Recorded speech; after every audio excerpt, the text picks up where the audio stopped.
its deep concerns. When Justin Trudeau stunned his own House of Commons by pointing fingers at India, many asked, what's the evidence? He did not follow his credible allegations claims with any concrete evidence. A week later, that's still where we are. No concrete evidence. So the next obvious question is, why go down this road at all? And that too in such a public manner. But we are going to take you down that road to show you just what's at stake for Justin Trudeau and why he's willing to go down this rabbit hole, even though it comes at a colossal cost. In the midst of all the minute-by-minute updates, global scrutiny, and daily Canada bashing, it's crucial to look beyond the headlines and go to the core issues. Canada's checkered political history, the place Khalistanis sympathizers hold in Canada, both in cultural as well as the political life, and why Trudeau did what he did. Hello and welcome to the Times of India's YouTube channel. I'm Kate Kiangre. Join the conversation by sharing your comments and feedback in the comments section below. Also tell us what you would like us to explore next.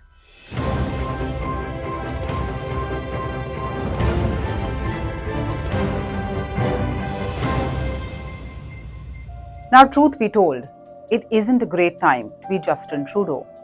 And we're not saying this just because of this India-Canada tension or the fact that he had to spend 2 extra days stranded in India because his aircraft suffered a technical snag.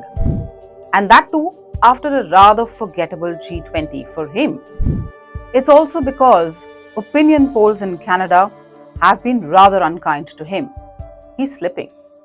He's slipping when he wasn't really in command of a ship in the first place. And to understand this better, we need to dip into the past.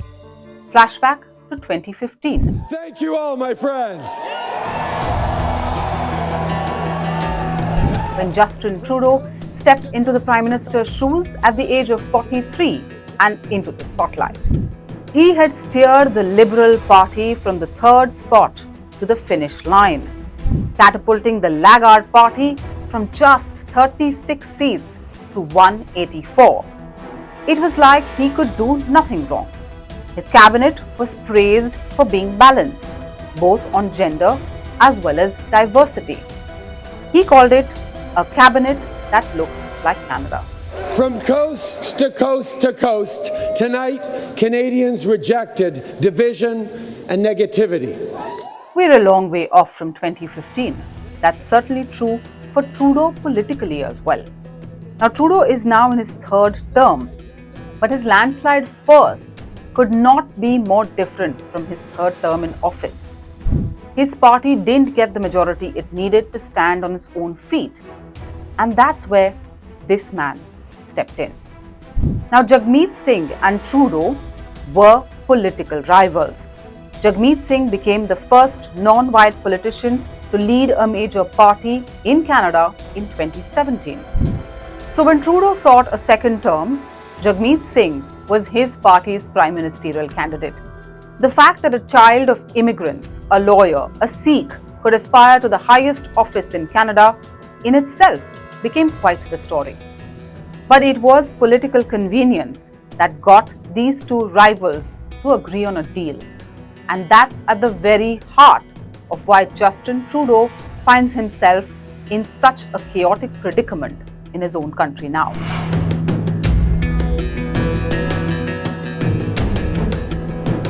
Since Trudeau didn't have the numbers after the polls in 2021, Jagmeet Singh's new Democratic Party and its 25 members of parliament are the reason Trudeau is in power today.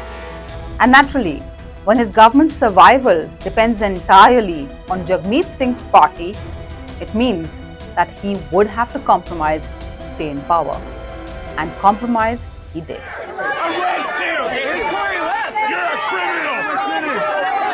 In 2018, a Canadian government report alleged that some Canadians were supporting extremist groups, including through financing. Now, this led to a backlash from radicals who who campaigned for the removal of references to Sikh extremism and Khalistan. The leader of a banned group also accused Trudeau of labeling Sikhs as terrorists and seeing them only as a cash cow, conveniently used at the time of elections. Trudeau's government, which had around 16 Sikh MPs, including 4 cabinet ministers at that time, gave in and erased all references to any Sikh extremism and Khalistan. Now that brings us back to Jagmeet Singh, who has been a vocal Khalistan supporter. In fact, soon after Trudeau made his startling claim in Parliament on Hardeep Singh Nijjar's death, Jagmeet Singh issued a statement against Prime Minister Narendra Modi. Perhaps to harp on who he was really focused on, he also spoke in Punjabi. Punjabi ਦੇ ਵਿੱਚ ਮੈਂ ਇਹ ਕਹਿਣਾ ਚਾਹੁੰਦਾ ਕਿ ਜੋ ਆਪਾਂ ਅੱਜ ਸੁਣਿਆ ਸਾਨੂੰ ਸਾਰਿਆਂ ਨੂੰ ਪਤਾ ਸੀਗਾ ਛੋਟੇ ਹੁੰਦੇ ਨੂੰ ਕਿ ਜਿਹੜਾ ਹਿੰਦੁਸਤਾਨ ਦੀ ਹਕੂਮਤ ਬਹੁਤ ਜ਼ੁਲਮ ਕਰਦੇ ਨੇ ਪਰ ਸਾਨੂੰ ਕਦੇ ਨਹੀਂ ਲੱਗਦਾ ਸੀ ਕਿ ਇੱਥੇ ਆ ਕੇ ਕੈਨੇਡਾ 'ਚ ਇੱਥੇ ਆ ਕੇ ਸਾਨੂੰ ਇਹੋ ਜਿਹਾ ਖਤਰਾ ਹੋ ਸਕਦਾ Now, Jagmeet Singh is one of 17 Sikh MPs that Canada sends to its parliament. And to understand the kind of clout that they can wield, picture this.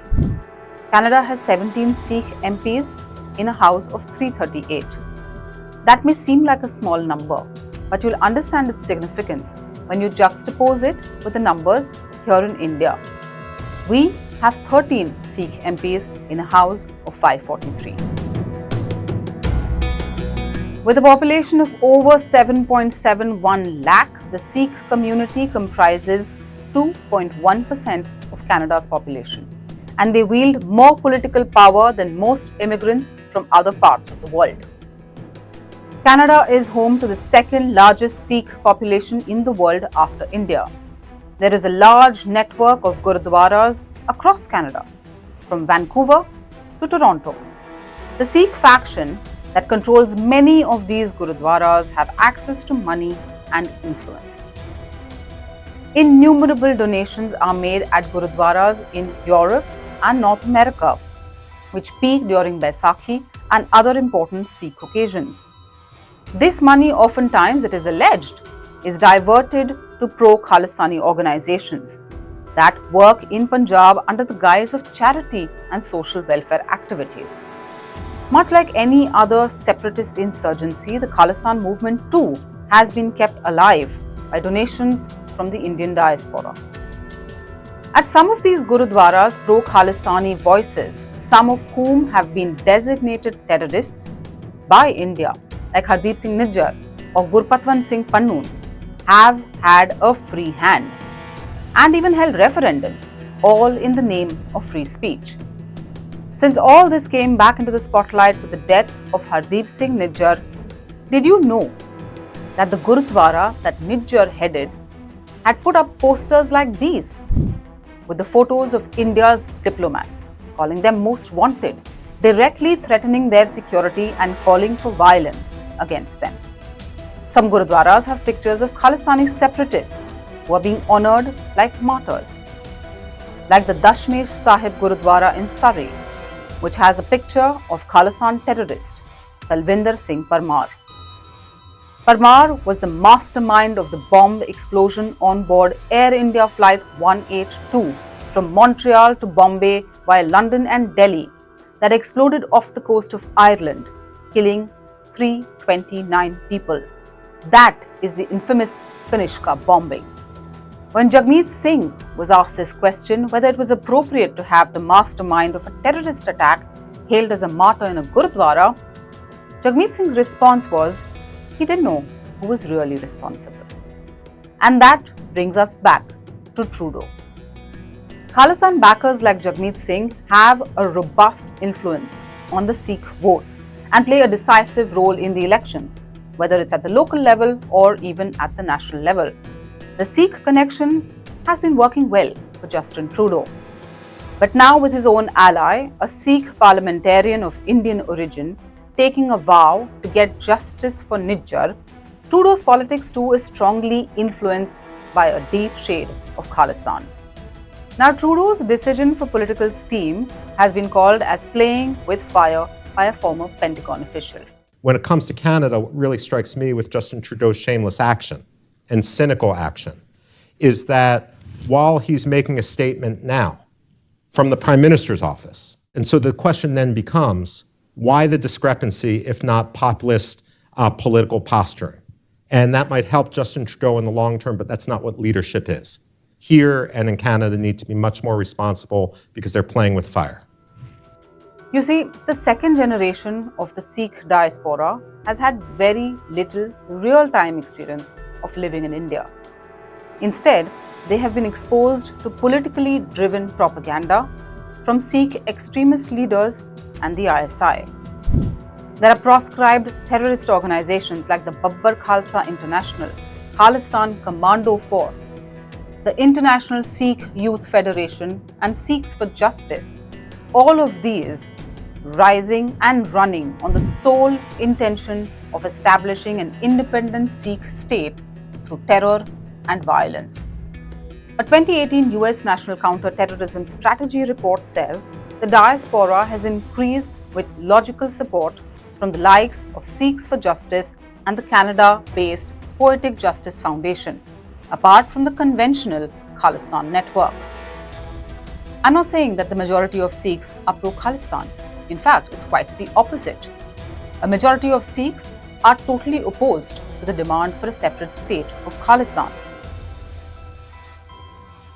But at the same time, we cannot ignore that people like Amritpal Singh or Hardeep Singh Nijjar have successfully managed to manipulate and mislead some sections of the Sikh population. The separatists have wrongly compared Khalistan's movement to the Zionist movement, and that is all to justify the demand for a separate state. The truth is, problems do exist, and we need to address those problems as well. But Khalistan is not the solution to the existing problems. It's another problem in itself. That brings us to the end of this edition of Beyond the Headlines. Tell us what you think of this episode. Write in with your comments and feedback. Do like, share, and subscribe to our YouTube channel, and tell us what you would like us to explore next. Thanks for watching.